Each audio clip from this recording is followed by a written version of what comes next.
This is literally a dream come true to have all of you here at this time. And you'll find out a little later why you were hand selected to be here. I'll just say that.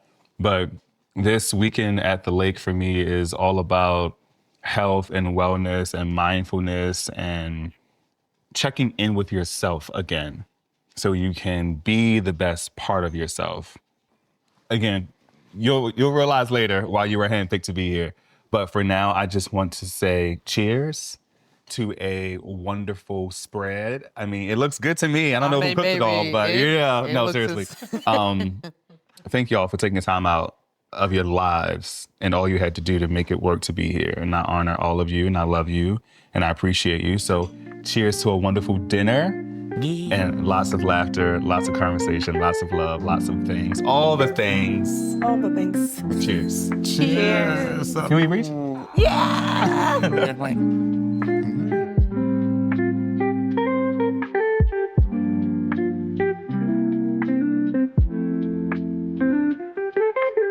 So at your place setting, you have little strips of paper like this. And so we're gonna have a little table conversation. Ooh. I'll start.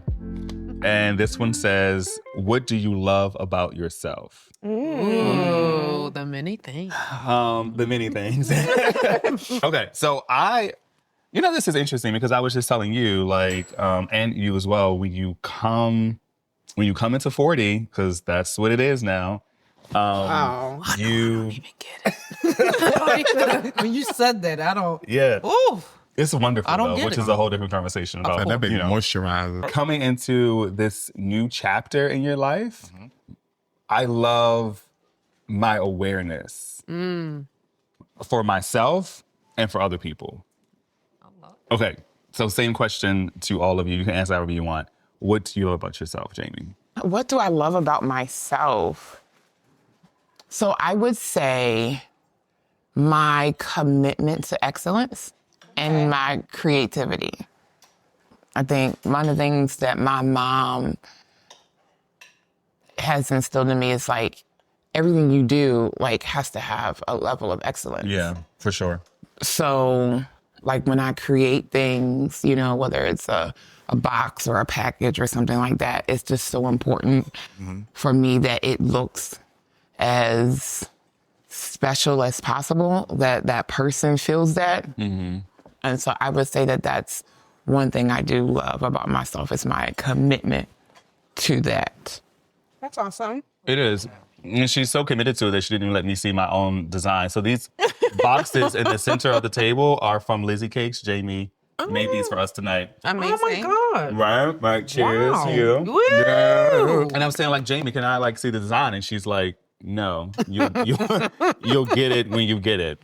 But that's your commitment to excellence. My mom also tells me that I have reckless excellence, which for me really is I don't care who you are or what you're doing. If you're getting in the way of me producing an amazing event or experience for someone, then you're in my path.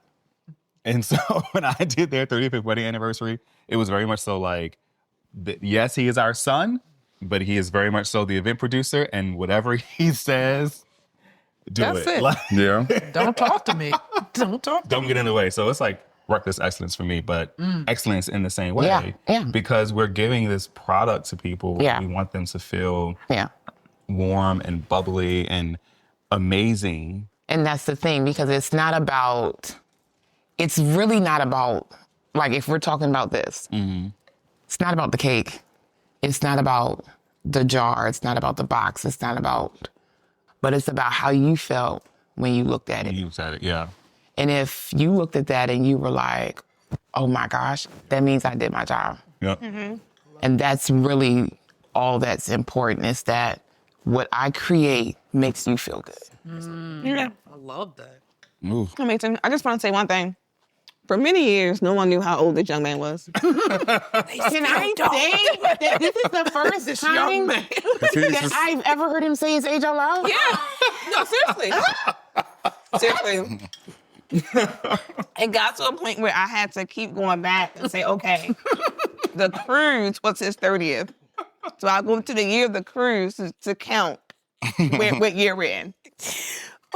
Yeah. No one knew how. Like no one ever knew how old Kevin was. So I thank God that you decided to embrace. Well, it's not even about embracing. It just became very apparent to me that You can start telling people how old you are. no, not even that. Okay, well, let's just dispel the myth, right? Like, there's no issue with my age. There's no issue with me telling my age. We know that. Hold on. I stopped telling my age because I was in circles where I was the youngest in the room. Okay. And I was leading work, and I was managing artists, and I was doing productions, and I was walking with some really like heavy giants. And I was leading all of that.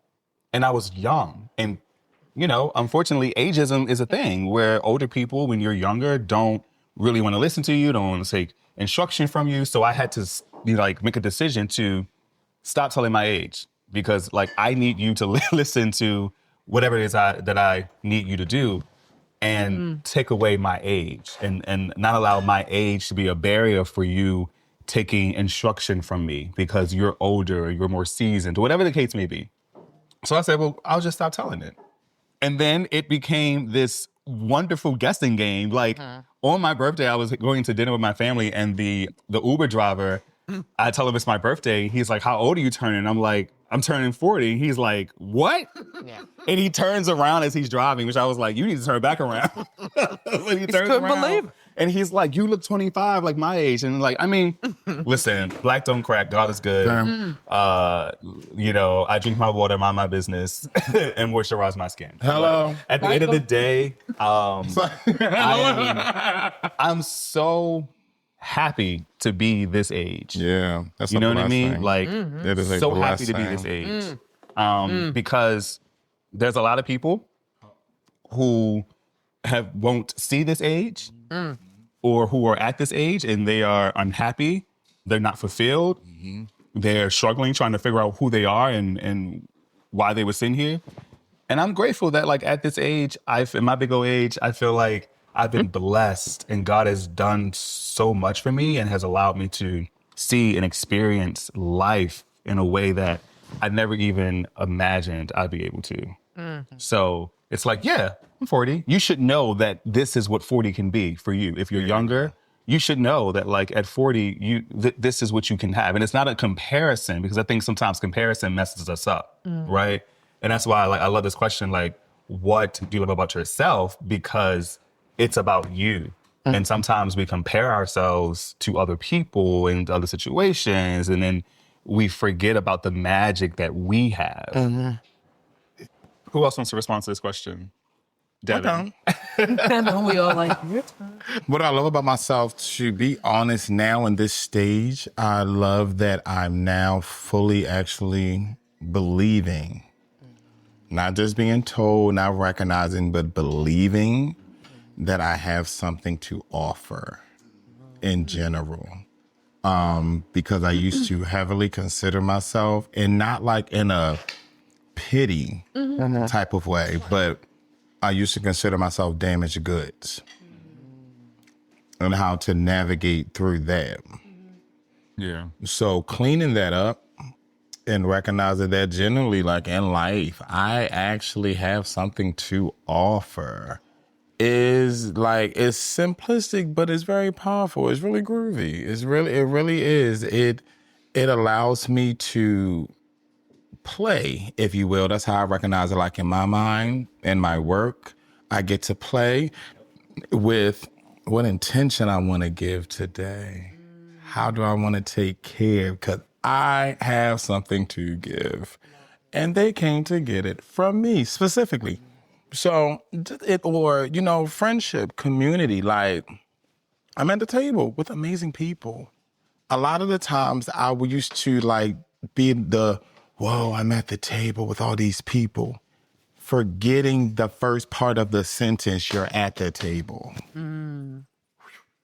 Okay? So now I think this is really groovy. That's what I'm really loving about myself. Like genuinely, like, no, you got something to contribute.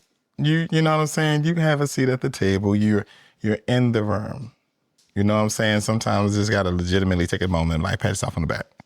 Yeah. Like, Well, you have to have those what I call like balcony moments. Like you have to come from out of the crowd, come from out of the pew, and go up to the balcony and look down on your life and see what you've accomplished, see what you've done in a way that you didn't think you could. And when you have those balcony moments, which we don't give ourselves enough Permission. we don't give ourselves for- permission for, or we don't Crazy. even create the opportunity for us to say, like, I set this goal and I achieved it, and I can celebrate because I did it. Because what if I actually completed something that I sought out to do? Yeah. What if? What if I actually if, completed like- the task? And what if God was so amazing Yes. that he already knew that you were the task completer, so he created you to complete the task? But I think a lot of times we get in our own way and become very fearful of our success. At least I know I have. No, because you want to know something that really reminds me. I have a quote on my wall that says, "God does not call the qualified; He qualifies the called."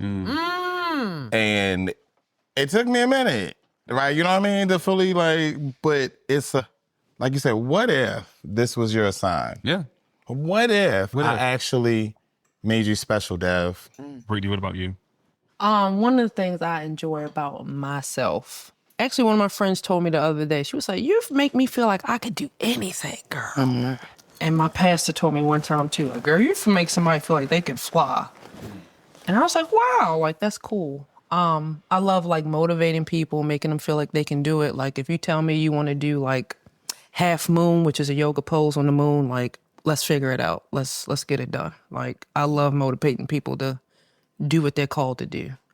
And it's funny because sometimes I need that, like very bad, because it's big things I want to go after. And it's like, as you say, a God moment. Like, God, you talking about me? Right. You talking about disorganized, chaotic, crazy, sometimes committed, sometimes not. You want me to take on all this stuff? Okay, let's do it. Let me see how you gonna use this vessel to get it done. Okay, cool. Like, all right. I'm excited too. Right, like, Let's go. Let's turn out. on the humble side of the game, like, God, okay, cool. I'll trust you now. All right. No, but even though I can be there for other people, I'm glad to have people like that around me too that can like, Britt, you could do it. Do this, do that, do this, do that. You're one of those people. But yeah, I think one of my greatest gifts is being able to motivate people to say, you can go ahead and do it. To your point, like, if not now, then when? Wow. You know, I'm going to have a transparent moment here.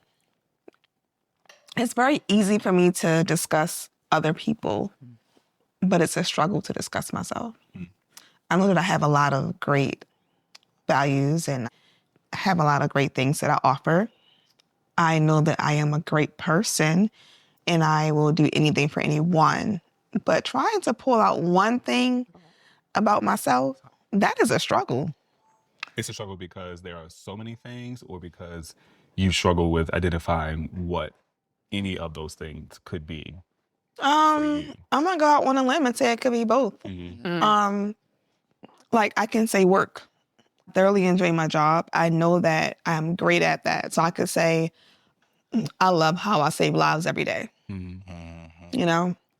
But I want to love something about me that doesn't require anyone else or does not relate to someone else. You know?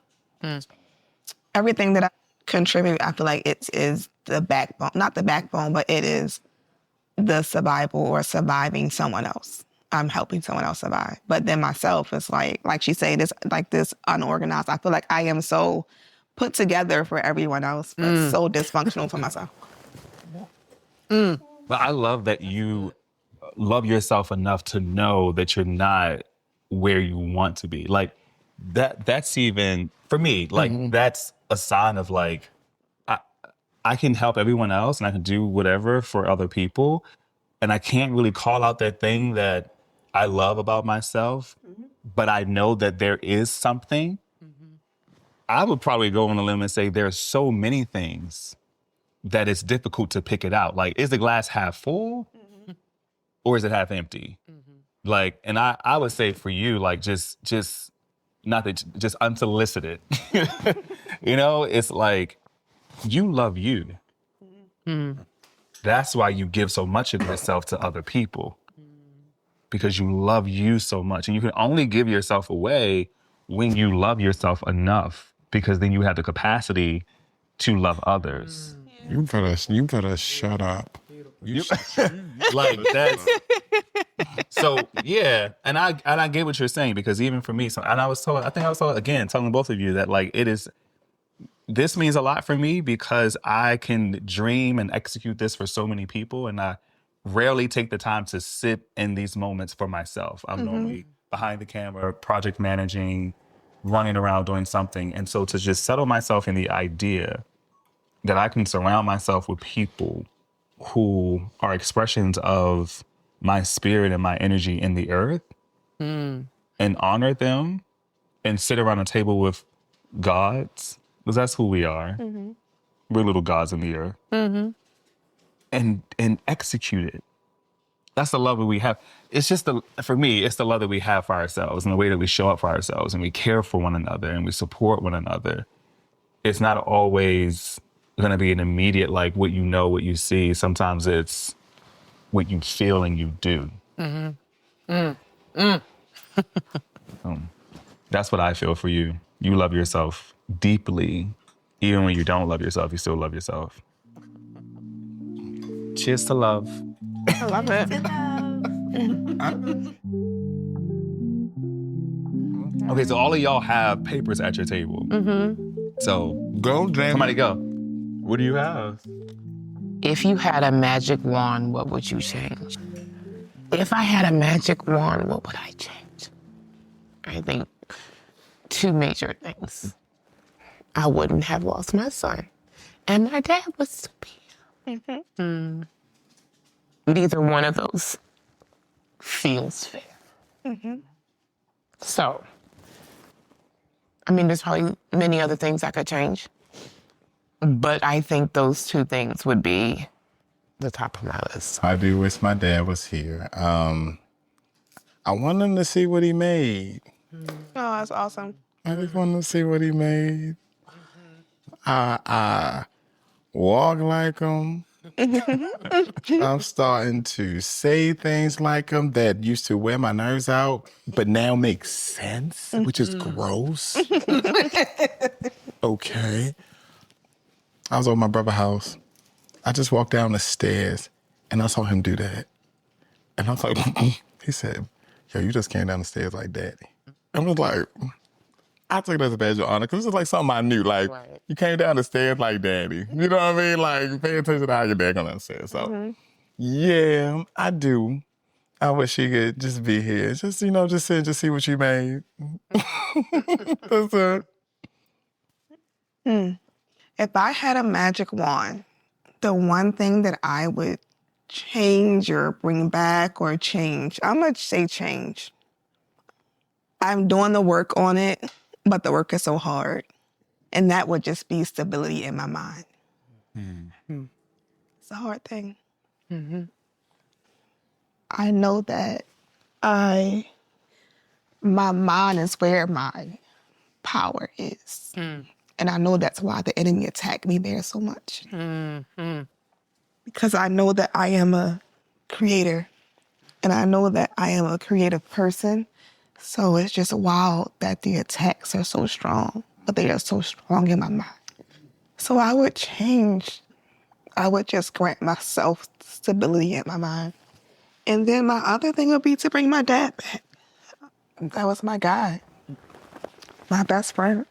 My dad passed in 2017, and to this day, it's still the hardest thing that I've ever had to face and or deal with. So to lose him, or to have him go to a higher state and not have him in a physical state, and then to still battle with the struggles that I do with my mind, that's what I would change. Well, my number is 3, so one my doggy knows. 2 humans I would bring back would be my grandmother and my father too. I'm gonna try to make this very short. So I have an interesting beginning. I didn't find out my grandmother was my grandmother until the day that she died. The night that she died, I found out that, now stay with me, who I thought was my mother, she was actually my great aunt. Who I thought was my cousin was my birth mom. And they hid this from me until I was, I hate saying age too, until I was 25. So, of course, that talk about instability in the brain, definitely felt like that. But I wish I had more time with her knowing that she was my grandmother, because I thought my great-grandmother was my grandma, and I always used to think like, damn, I wish I had more time with her, because she died when I was like 3. Not knowing the whole time I was spending with my grandma. I thought she was my aunt. So she died tragically the same year I graduated from nursing school. She did see me past graduation, but I really wish she was here now to see me as a business owner with the yoga and just to like get advice from her and hear her say like, I'm proud of you again. I remember before she died, she was like, I'm proud of you. And it was just random. She was so random. Very random woman, but she just pulled me aside like, I'm proud of you. You know that? I'm proud of you. And I just sometimes wish I could still physically hear that.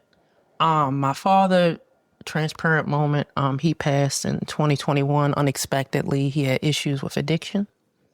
As many times as he succumbed ODing, I thought he would be 90 before he passed. I was like, oh, he got time. But he was 67, and I regret, I think a Thursday before he died, he called me. And I actually saw the call, and I was like, I'll call you back. Because I was working, I was tired, and and he left me a voicemail, and in his voice, I could just hear how tired he was. And I hate that I didn't answer the phone. And as you say, that was my guy. Like, sometimes he got on my nerves, but that was my man. Like, and I just remember saying at like his funeral, like, I feel like my protector is gone. Like, and I have my older brother who still checks up on me, who steps in that role, but it's just like, I remember I was dating this guy one time and he was trying to act like a stalker, and I called my father like, this guy acting like a stalker. He was like, pick me up right now. I took him to the guy's house. He went in that man's house. He didn't hurt his mom or nothing, but he was like, excuse me. he went through the house. Like, He hurt his mom. He said, excuse me. Excuse me. He moved her out the way. I was in the car, and I said, Gently, oh my God. gently. You're not crazy now. Respect for the household. Excuse me. Sorry, excuse me. I said, oh my.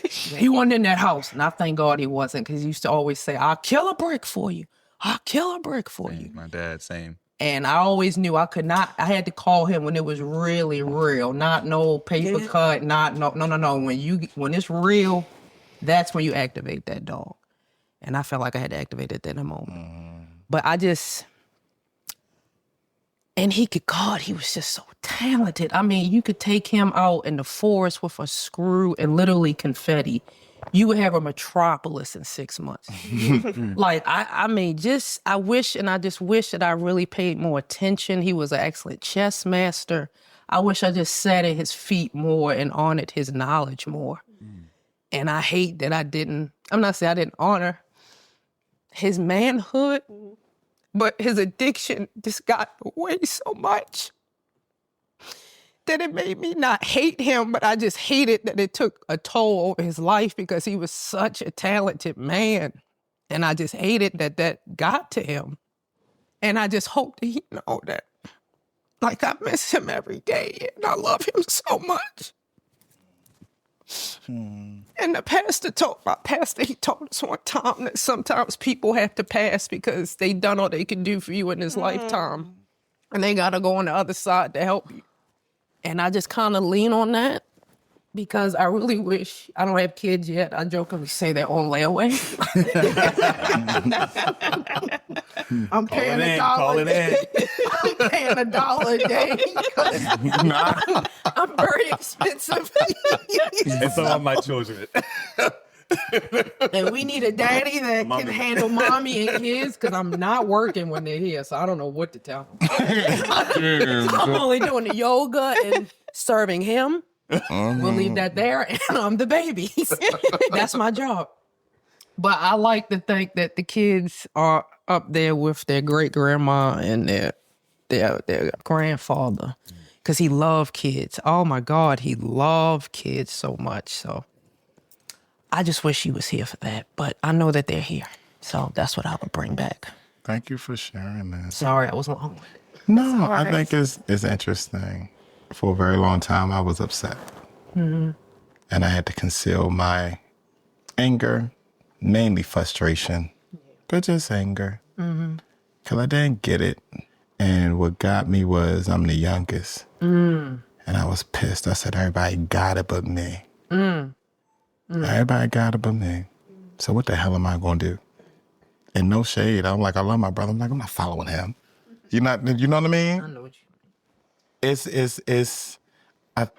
I thank you for that, sharing what your pastor said about people's transition in their time and because a lot of times I felt like I didn't learn enough. You didn't give me enough. So I think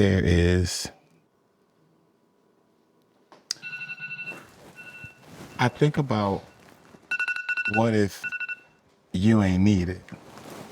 Or make me Right. I think about that, right? I think about, I'm just thinking my own story with my siblings and how I look at it like everybody got so many years with dad. And here I am struggling how to get an oil change. You know what I mean? Stuff like that. But then I also look at the things that I do every day that I see some of them struggling with it. What if we ain't need that much instruction? Sucks. I wish you just would have said it. But I think about that. What I do with those thoughts, I don't know, but I just think about it. I just entertain the thought. Yeah. If I had a magic wand, I would have asked God to help me to make sure that what he told me was right. Because I invited you for here because we're all fatherless children.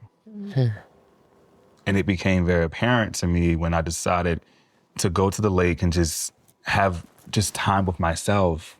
And I wanted people there, but I also wanted to be alone, but I wanted people there.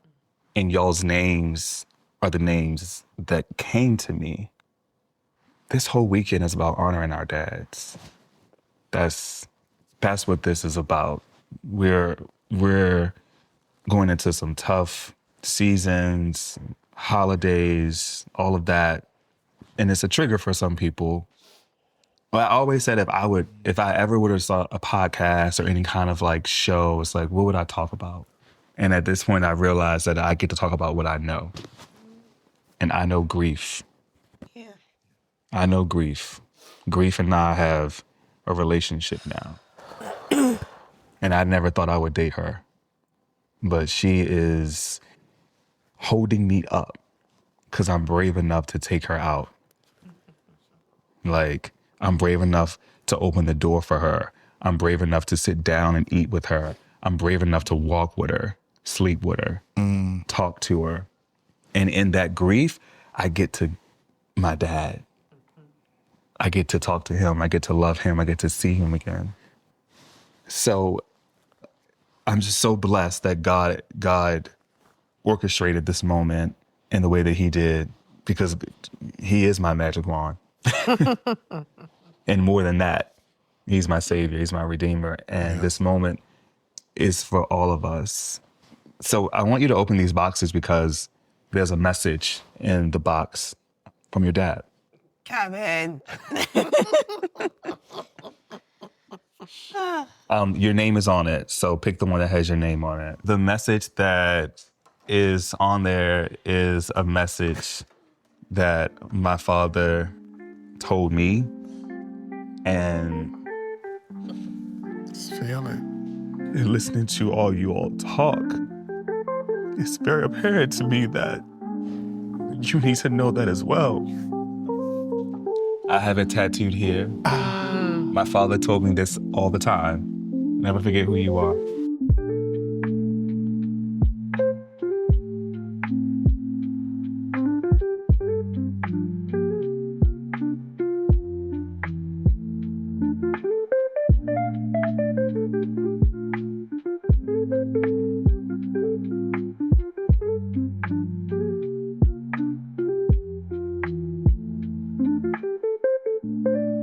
So it was quite crazy that like y'all each wanted to wave a magic wand and bring your dads back, and that we landed on that conversation because like literally that's what this whole weekend was about.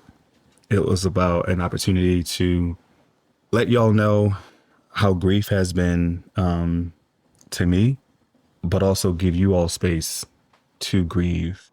And just organically getting to that grief conversation being about your dad is one thing, but I know that we're grieving more than just our dads in this circle. Tonight we put them forward. So I'm gonna light a candle for my dad, and I'm gonna call his name out: Kevin Lee Branch Sr. And I invite you to sing. James Lloyd. Sabbath Frank Goodman. Audie West. Bernard Jerome Tillman. Let's come around the candles and just have a moment of silence here.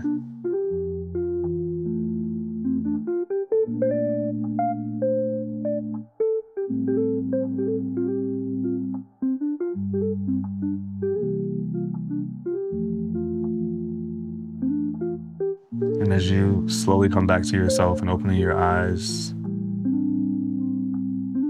the last thing I said to my father was thank you. So as you're ready and as you walk away from this lit flame, I invite you to say thank you to your father. Thank you. You know what's so crazy? Like, just within the past few hours, we done spoke things to each other that we barely sometimes, I know for me, say to myself. Yeah. But it's being brave, like, and that's what it was. That's what our fathers instilled in us, bravery. Mm-hmm. So I know who my father was to me, but I'm interested in knowing, who was your father to you? My father was my best friend, someone I could literally talk to about anything. There were moments where I thought I was going to tell him something that he didn't know. He'd be like, girl, wait for you to tell me. You know? My father, say my guy, I called him my guy, was just that very action first. We talk about it later. So like you said, I had to be very careful what I tell him because I knew that my father told me how to roll a person up in the carpet. I put it like that. So, Okay. Ask questions my later. guy. Painting houses. We just leave. My God, yeah. So he was everything that I could have imagined as a friend and the best friend. Sure. And a dad. Jamie, who was your dad to you? He was my friend. I loved my dad. He was very important to me. He was very special to me. We were very close. He was my friend. Me and my dad connected differently. He was a lot to me. Devin, who was your dad to you? A blueprint. He really was a blueprint. It makes sense why I do the things I do, say the things I say. Even when asked why I do what I do, I start with, it's two reasons. But the first one is, this is a love letter to my dad. And it's interesting because I cannot fully recall him saying those words like, I'm proud of you, but you know the actions. And just understanding, there was just men of that generation. You know, they show love, provide, and make sure the lights was on. You had food, all those things. So that was the way they show love. But I also recognize his love when we talked about, he said, remember who you are. You a Tillman boy. You know, that pride, that's being a stickler for things. Right. And so I look at him definitely as my blueprint, you know? Yeah, for sure. Brittany, who was your dad to you? Magic man. He can make anything happen every time. Or I would say magic man / my superhero. I know I sound like a kid when I say that, but every time I was in trouble, dun, dun, dun, dun, There it you go. is. Yeah. My tire blew out. I'm in Delaware. Found a way to get there half blind. Just whenever I needed him, he was there. And even now, if my tire blow out, I'm like, oh, hold on. Let me call Allstate. I can't call them. I can't call my daddy no more. But yeah, he was my superhero. Anytime I needed him, he was there. And I tried to make myself the same way with him. And what will you miss about him the most? Him being there. Yeah. And I just wish I took more time to, as you say, get the blueprint. I just took it for granted because I was like, you going to be here. Like, you'll be here like another 30 years. So I'll get all that later. I wish I would have learned the chess lessons, how to change a tire, oil change, sharpshoot. He was a sharpshooter. I wish I would have soaked up those lessons. I just pray to God that I find a father for my kids where they can soak up their energy. When I get them off layaway, of course. What do you miss the most, Brandon? Me and my dad would go to Moe's downtown and sit upstairs. He had this kingpin mentality where he would like make sure no one else was up there, just me and him. We would go there every Friday. And he would order crab cake, baked potato, and a salad and get his inner TV SOP. That was my guy. That's what we did every Friday. He taught me football. I am a football crazy. Like, I adore football to this day because of my dad. I think that's why I'm so serious about the sport in itself. Even on our way down here, driving here, I was literally in the car. Literally in the car watching the Eagles game on my phone. Like, so I miss like just doing those sports things with him, watching sports with him. But we had our best conversations upstairs in Moe's. Yeah. Devin, what would you miss about your dad? I miss that his line stopped. And when I say like his line, there are things like Sabrina talked about what that she did with her father that were very special that him and I did. Didn't free 99, didn't cost, and I could do those with my future children, speaking them into existence. But it's not the same. So like one distinct memory, summer nights, randomly, he would literally say, Dev, come on. Like, and make it seem like, and in my mind, no one knew. Okay? In my mind, in a whole household of 5, he only told me, okay? And he would say, come on. And we would take summer drives. And distinctly, I remember, this was when Lolo and the Choir Fire was on. Okay? When Lolo and the Choir Fire. And the original Choir Store. Okay? And we would just drive. And it would just be summer nights. He'd roll down the windows, and it'll be very low conversation. Yeah. But we used to drive, and it was just that enjoyable time listening to his music. He would sing along. Now, of course, I can do that. Oh, but it's not going to be the same. And that's what I kind of, that's what I will miss. Like, his line stopped. It was just an essence. It was just something. How is this 30-minute ride, which to me felt hours, so special and so impactful? I remember coming back in the house very much like, I just went on the ride with Dad. Not thinking nobody else knew, not even Mom. Like, she would play along, like, oh, the best. So that's what, I just hope I'm able to do it justice. Yeah. Jamie, what will you miss about your dad? I think it's so much. I just say I miss everything. I just miss him. Me and my dad were close. I just miss him, being able to talk to him.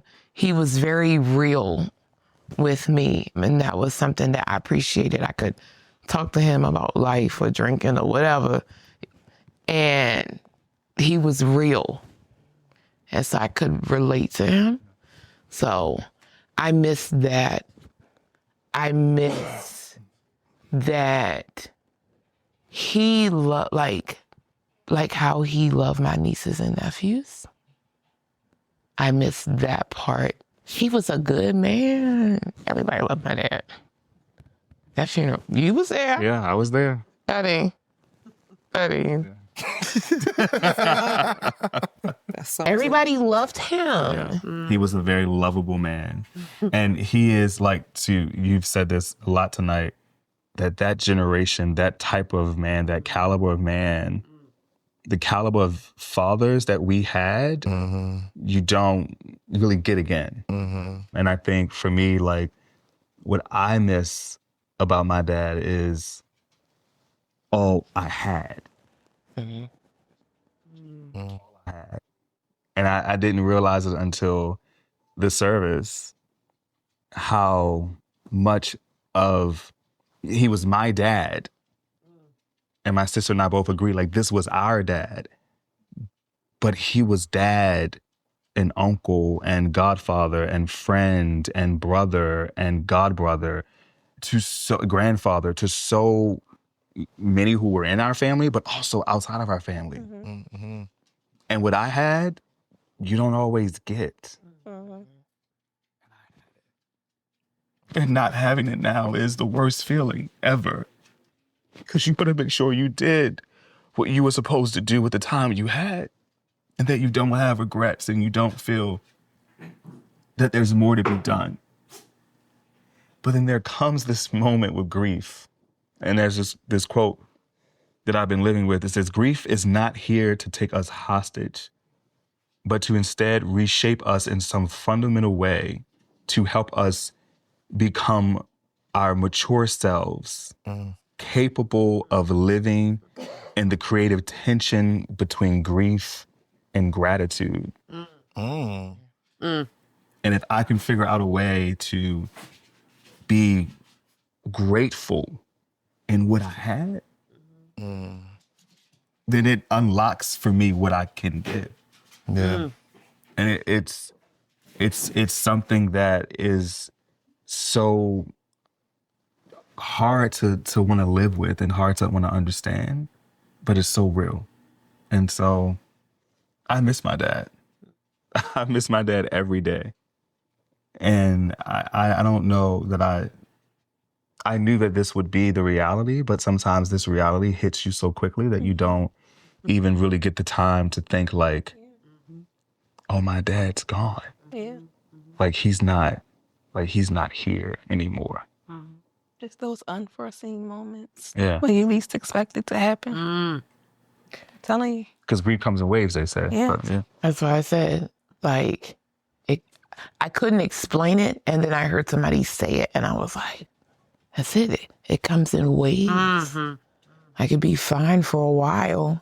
And then I'll never forget, I went to the car wash and I was watching my car go through the car wash and I just broke down because my dad was a stickler about keeping your car clean and washing your car and all that stuff. And I was like, he would be so proud of me. Look at me washing my car. And I just had this whole breakdown in this car, these people car wash. But I was like, oh my gosh, that's what it is. It comes in waves. You're fine, you're good. And then something random happens. And it takes you right back. What? Yeah. And it's like, oh my gosh. Yeah. What's so interesting is I think how complex sometimes I think I am and how deep sometimes I think I am. And a whole person was created specifically for me. Understood me, could look at me, know what it is. And sometimes I'm questioning myself. And this person, who I'm 50% of, knows. I just think that is wild to have someone generally, divinely, heavenly created specifically for you. Yeah. Yeah. That does give me some consolation, some peace, because I could say, unfortunately, there's people out there that cannot say that. You had an amazing experience with your dad. You had someone, we all had someone that got us, that knew us, that felt us, that experienced life with us and through us and wanted us to be the best version of ourselves that we could be, to be better than what my dad always wanted me to be better than him. And I sense that our dads were aligned in that same way. Like, I'm living my life, I'm doing what I'm doing, but you have an opportunity to create something big, amazing, and wonderful. Like you said, you're a creator. We have the ability to create something and to build something on top of what they gifted us from an inheritance standpoint. How do you want to be remembered? This is for everybody, but I'm gonna start with you. How do you want to be remembered? Let me rephrase it also. When it's your time to transition and people sit around a couch like this and talk about your impact and who you were and how you showed up and how you lived your life and what you believed in and what you loved, what you hated, what made you sing, what made you cry, what made you laugh, what made you live. How do you want to be remembered? You want to start with me? Yeah. Wow. I think that I made a difference. I think that a lot of the things that I have created have been all about helping people. And I think that some of the things, I think the majority of things that we create really are like ourselves. You know what I'm saying? Yeah. So like the thing, like with Lifeline, you're loved, you're needed, I'm glad you exist. Those are things that I struggle with and that I didn't feel. So when I realized it's important, even if I'm still struggling with it now, it's important because I recognize other people need to hear it. Mm-hmm. So like making, like she created something, she was successful at it, but she made a difference. You know, like people looked at that and were like, I needed that. That saved me. I think that's what, not that I was a millionaire, but that I made an impact, that I did something, you know? Yeah. That made a difference. Devin, what's your legacy? I would like to live by the quote that's on my wall, on my vision board, make my name great, not popular. And so whatever the path is, I genuinely pray that is, he was a great man. Wasn't just popular, he did good with what he was, while he was here, you know? At most minute, and I think I've shared this with you when I thank people for being kind, because I experience when people are not, and that's a choice. So whatever it is, at least I pray that I made someone feel special, feel seen, that I was kind to them, because those are things that I feel matter the most. You can't always remember what somebody said or did, but you can always remember how they made you feel. That's right, yeah. And yeah, so that's what I would like. That's my lineage. Brina? I would say a combination of what Jamie and Devin said. I want my name to make a difference. When people hear my name, to say, oh, I remember she made a difference. One thing that I am currently, that I pride myself in, is my line of work. Now, I service kids with autism, and just the difference that I see every day that I've made in their lives. My ultimate goal is for that foundation to be able to, my name will ring there. Then families can say that, continue to say that she helped my family. And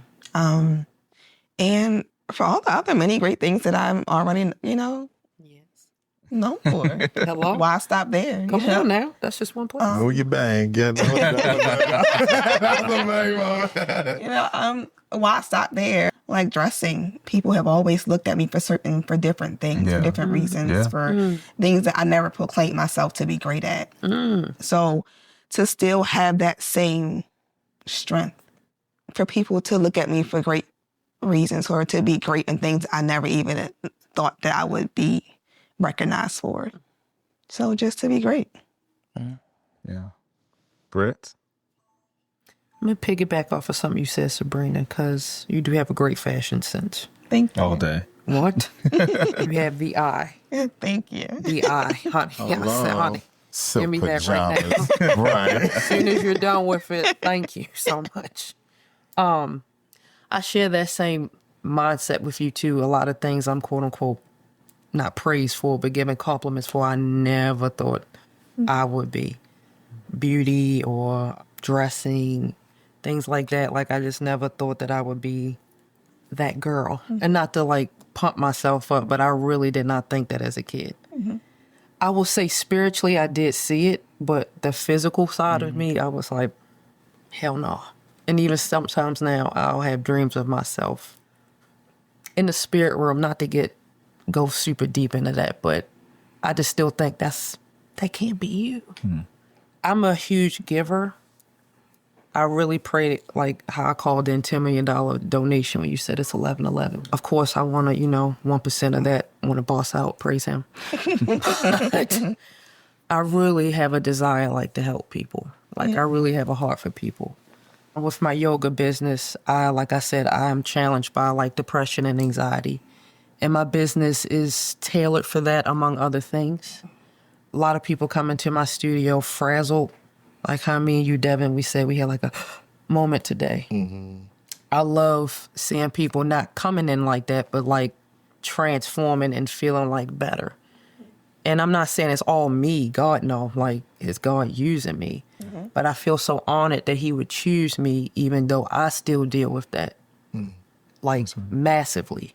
Especially during this time of year, because that's when I lost my grandmother and my father around this time. October and November. So I just want to be known to be as a giver, whether that's a blank check, whether that's a cup of tea, whether that's a hug or a smile, whether that's turning a look, whatever it is. Like, I just want to be able to give my full self, and I want God to be like, girl, you did that. Wow. Like, even I was a little, but you did it. I know what I mean, but I was like, okay, but girl, come on. You did it. Like, you did it your way. You maximized it. Yeah. You did it. Like, you wasn't perfect. You made it greater. Greater works. Yeah. And I had fun through you. Like, I want God to tell me, like, I had fun through you. It's playtime. I had fun It's through playtime. That's Yeah. good. I always remind myself, like, let God have fun through you. Even when it's like, how am I going to do it? Yeah. Like, let him have fun through you. That's good. Thank y'all. Oh, mine? You. Oh. Hello. Okay. 1+1. Yeah, no, I was trying to skip past it. Okay, here we go. Thanks. This is playtime for me. We get to now play in it because there were so many years ago I was trying to prove myself to not just myself, but to everybody that I thought I had to prove myself to that never really mattered to begin with. And when you realize like the gifting that you have is one that God gave you for a specific time, that he created you specifically to do that thing that only you can do. And when you realize what that thing is and you confirm that thing and you understand it and you get active in it and you produce in it and you live in it, I want to be remembered for being obedient to what he told me to do. That's good. Like, I want people to see my legacy as a legacy of obedience. And when you're obedient, look what can happen. Yeah. Yeah. So Christ-like. I love y'all. We're too far to like Love do you a big hug across the couch, but thank y'all for just being here and being vulnerable and being open and leaning in your relationship with grief in a way that would open up for you something big and amazing and remind you never, ever, ever, ever, ever, never forget who you are. Never forget who you are. Never forget who you are. Never forget who you are. I love y'all. Love you too.